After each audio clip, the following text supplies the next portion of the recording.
person who always makes the right financial decisions. Let's call him Cash. Cash is cool. Cash is calm, smooth. Cash is rico, suave. Cash is always on top of things. Cash approaches every money problem with perfect logic and reason. He never gets emotional or impulsive and always knows what's in his best interest.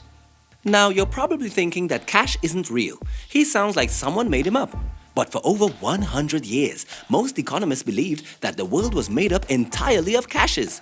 That you and I and everyone we knew would always make the best decisions to maximize our financial well-being.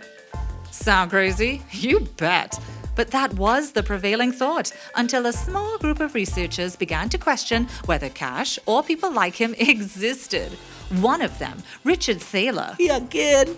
won the Nobel Prize for proving that not only do humans make financial mistakes, these mistakes are often quite predictable. Thaler showed that humans can't quite remove their emotions from the decision-making process, but being able to predict these money mistakes could help avoid them.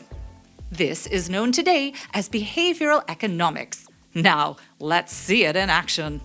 Let's say you're helping your mom clean out the house, and you find a stash of old NBA player cards that you must have gotten when you were a kid.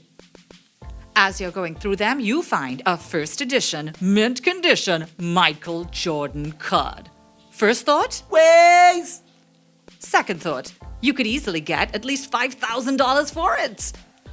But you decide to frame it and keep it on a shelf at home. Let's rewind and consider a different scenario. Instead of helping your mom clean out the house, you decide to go to the mall.